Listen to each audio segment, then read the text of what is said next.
Hello everyone. Today we are going to talk about boundaries. There will be more videos in the series about consent and intimacy, but for this video our subject is boundaries. So let's start with the question, what are boundaries? Of course we can think about the laws of physics. What happens if two objects try to exist at the same point at the same time? Well, bad things happen. Cars crash into each other. A bullet existing in your body might kill you. But while of course we are not mere objects, so we need to talk more about personal boundaries because we are animals and most importantly social animals. And I think it makes sense to start with the types of boundaries first. The most obvious one we can think about is probably physical boundary. If someone is standing a bit too close to you or touching you in the ways you don't want to be touched, they are violating your physical boundaries. Imagine meetings or dinners with your extended family and having those great aunts hugging you and kissing you whether you want it or not. These people don't respect your physical boundaries. Or you might be in a date with someone who maybe you like, but they are like a bit too touchy-feely for your taste. They're violating your physical boundaries. Um, we can get to other types. Emotional boundaries is similar. It's a bit more vaguely defined concept. It's about someone making you feel a certain way. Some comments may be upsetting you, or sometimes people might try to guilt you into doing things. They are violating your emotional boundaries. You don't have to feel a certain way, or you might be expected to feel a certain way about something that's emotional. A similar concept is intellectual boundaries. In this case, it's about what you want to communicate. For example, nobody should be able to ask you your political opinion. You want to share it? Great. But nobody should be able to force you. You don't have to be forced to explain your opinion on a subject, expect an opinion, accept an opinion, or maybe there are things you don't want to talk about, there are information you don't want to disclose. These are all about intellectual boundaries. Next, a sensitive one, sexual boundaries. These are technically physical, emotional, and intellectual boundaries, but it is worth giving its own title because there are heavy consequences and it's very common. Just look around you, look around anyone. I'm not going to share my experiences, but just look at anyone around you and you will know that every single person you see at some point had some kind of violation relates to sexuality.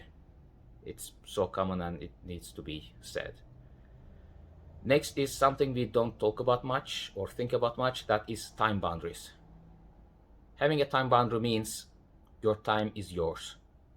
Your friend wants to hang out for 3 hours, 4 hours, but you don't have that much time, or maybe you kind of have the time but you don't want to spend that time. You have to stand for yourself. That is your time boundary. Similarly, someone being late to an appointment is wasting your time, and that is violating your time boundary. You should, especially if an entire group starts later because of someone, that someone is pretty much wasting the time of the entire group, and that is violating a boundary. So next time someone is late to a group activity, within reason, I recommend starting immediately nonetheless, and let the late person get into late instead of making everybody else wait. Of course, people sometimes become late occasionally. It happens, we mess up. I'm not talking about that. I'm talking about people constantly late or don't care about being late. So similarly, we have energy boundary. I don't really have to talk much about this either. It is similar to time. Your energy is yours. So someone asks you to move something, get tired for you, sure, you can accept, but you're also allowed to say no. You're just like your time, your energy is yours. Or like me, I'm not a morning person. Maybe I have woken up and haven't even finished my first coffee yet. And if someone is being really high energy with me, really demanding my attention, that doesn't work well with me, because like I don't have the energy to deal with you right now. So, and it's possible that you know can just come later when I'm a bit more awake and we can do this, but not right now. That is your energy boundary as well. And the last one I'm talking about right now was going to be material boundary. This is a simple concept that means your stuff is yours, and you don't have to justify not lending your money or your possession to someone else. Someone wants to use your pen, you may allow that or you may not. It's yours. Simple as that.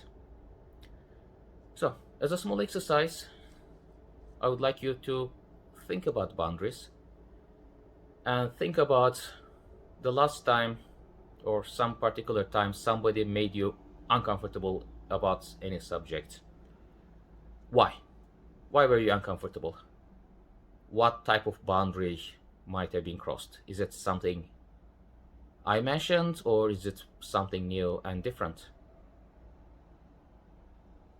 And again, you can pause and you can think not any random person, but as a second exercise, think about someone you know, maybe love, maybe care about, made you upset. Just think about it. Why were you upset with this person? Did they cross some kind of boundary, maybe not even meaning to? What type of boundary was crossed? I'll wait. You can pause the video and think. Alright? Thanks for coming back. Let's talk about boundaries in a different way, and about the nature of the boundaries. Do you think boundaries can change over time? Are your boundaries strict or are they permeable? Like, can you allow some people in and others out? Or let's think about an example. I'm pretty sure we all have some kind of personal space. You cannot come to me unless you are somebody very close to me, like closer than, let's say, this distance, and otherwise I will not be comfortable. But sure, when I'm on a crowded bus, I kind of have to deal with it because there's simply not enough space. Or in a crowded concert, yeah, I take it because my other option is simply not being there. So in some cases, I can be permissible. But imagine if the buses were nude, would you still be comfortable with people being this close to each other? Maybe you will, but I'm pretty sure a lot of you won't. So boundaries can be conditional, and they can change, and they can change even from time to time. Like sometimes you may be open to hugging your friends, and other times you are a bit upset and you don't want to be touched. And that is valid. Boundaries can change over time. Boundaries obviously will change to the person. It can change during the time of the day. It's possible that you change as a person and something that was okay with you in the past wasn't, well, it's not okay for now. But boundaries can also emerge. This means like maybe you have a boundary that you are not even aware of or haven't thought about. For example, when I'm on a stage acting, I can tell someone that, okay, I don't want to be touched this way, and I'm pretty open to, especially people I'm very experienced with playing with. I don't mind even them like slapping me or pushing me around and so on. But I might say, okay, please don't remove my clothes before asking me. And I'd say, okay, I can be very secure in my boundaries, but then somebody might try to put their finger into my ear for some reason, and I might discover, no, I'm not comfortable with that. Boundaries can emerge, and that's fine. You know, you learn something about yourselves, but it is a boundary, and it is just as valid even if you didn't know beforehand. And this is important. Boundaries do not need to be justified, they just are. Someone wants to borrow your item, you don't have to say anything why it's not okay. It's okay to just say no. Or you thought you were okay with being hugged, but then you are not feeling well today, and then you are being feel hugged. It's okay to have that boundary, and you don't have to say anything about it.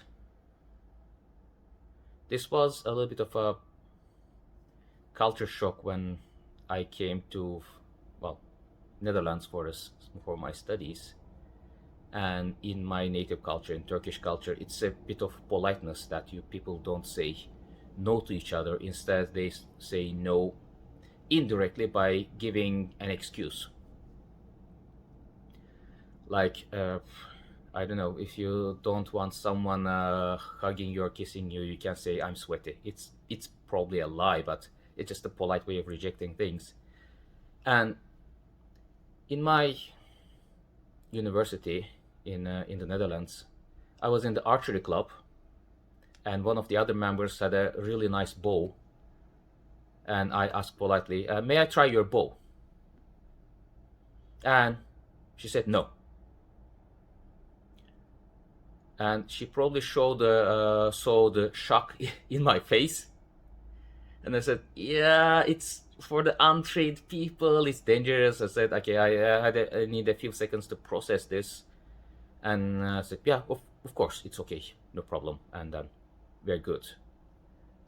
But like having that solid no, it was completely justified. She didn't even have to explain that. It just, I guess she saw the shocked look on my face that she wanted to be polite. That's okay. That was perfectly justified. Your time, your stuff, your physical boundaries, your emotional boundaries, your intellect, it all belongs to you. So we'll come back to this later, but I need you to really learn no is a full sentence. You don't have to justify your boundaries. Now, all right, but boundaries sometimes get violated by accident. What to do if you violate someone's boundary? That's simple, as long as you do the first step. First step is acknowledgement. I'm sorry you feel that way is not a proper apology. You need to acknowledge, even if you didn't think it's a big deal, even if you are not aware, you need to acknowledge that if somebody feels violated, that person's boundaries were violated. You may think it's not a big deal, but you don't get to decide.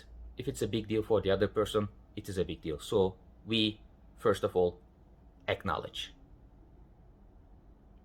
That's not optional.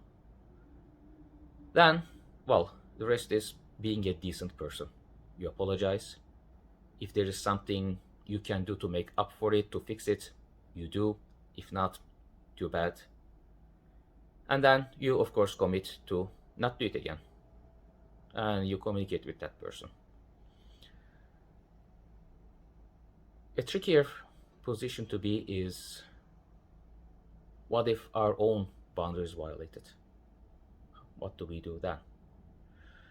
I will answer that question, but I would like to explain a few other things first. First of all, I would like to talk about the two concepts of fault and responsibility. Imagine this is something happened to me a few days ago.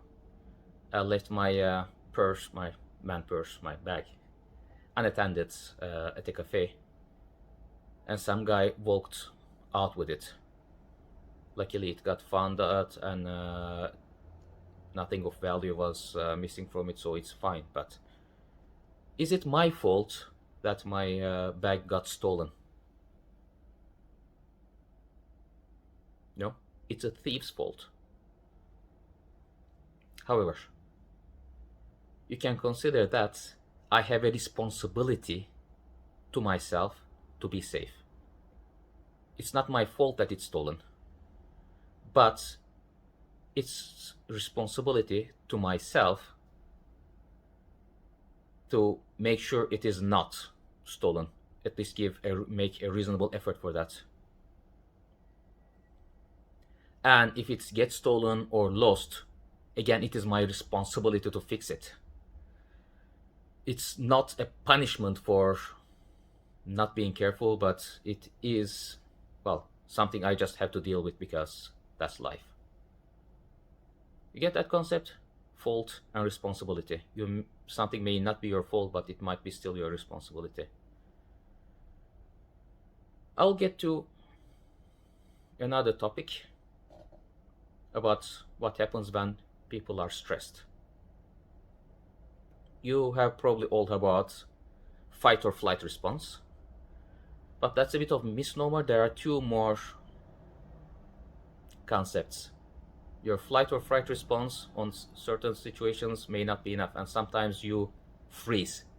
You panic, something completely unexpected happens, and you just freeze. You don't know what to do about it. This is, unfortunately, it happens a lot in sexual situations. Someone may do something in a vulnerable moment, something you don't want to, may insist on something, and you may not know how to handle this. Now, I will say that it is whatever happens to you, it is in a way your responsibility. You, again, better be safe. But that is not your fault. And it's not even your fault that you freeze. And just because you froze and you did nothing, it doesn't mean you were okay with it, or it doesn't mean it's your fault that happened. It's better, if not, it's better not to freeze and do something about it, but it's just nature. It's just human.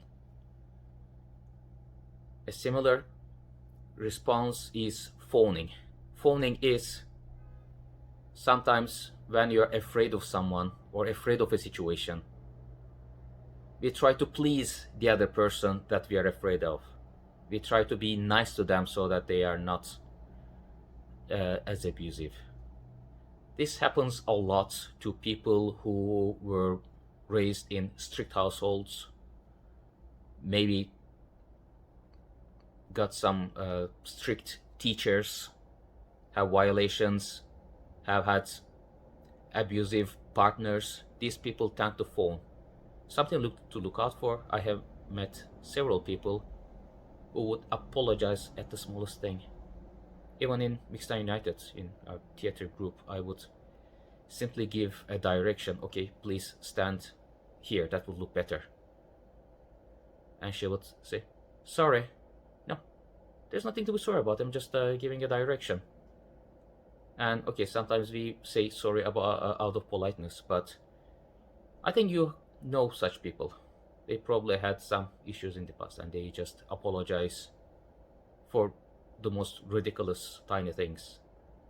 And if you find yourself or figure out yourself that you felt in danger and you were trying to be nice at someone, that doesn't mean you were okay with it or you were happy or nice. It is a defense mechanism. And if you were being nice to someone violating your boundaries, it's not your fault.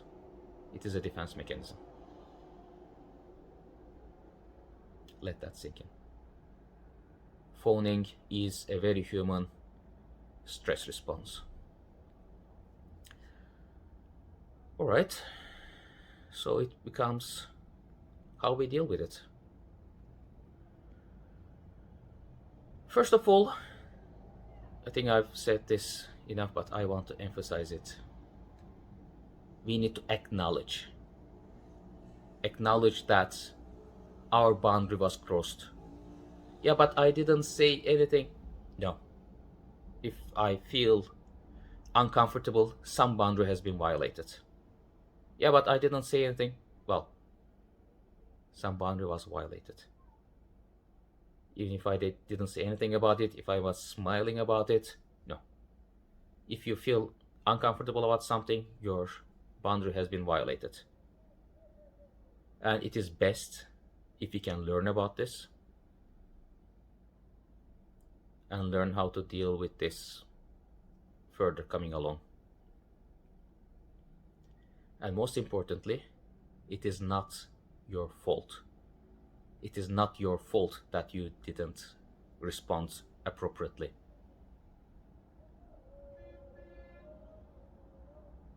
It is the other person's fault. Well, not always. Sometimes things are genuine errors, mistakes. Maybe it's nobody's fault.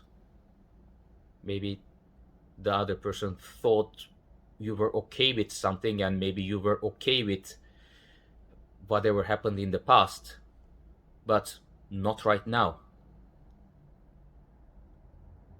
This doesn't mean it is not a violation of your boundaries. Still, it needs to be acknowledged that it's a boundary violation, and it's best you talk about it or deal with it. And it is definitely not your fault, and you need to think about where to go from there. Yeah, sometimes life sucks and it's nobody's fault, but it's important to acknowledge that if you are uncomfortable about something, it is a boundary. And again, you may have boundaries here that you didn't know about. It's entirely possible, especially if you get to or dip your toes into entertainment, in acting, improvisation, dancing. Things can get intense, and you may think you are okay with something or all kinds of touch, but over time you may discover, well, man, this is not okay really. And that's okay. They are just as valid. And you can tell people about the reasoning behind your boundaries, but you don't have to. If you are getting one thing, only one thing from this video, I want it to be this. Repeat after me. No is a full sentence. Let's try again.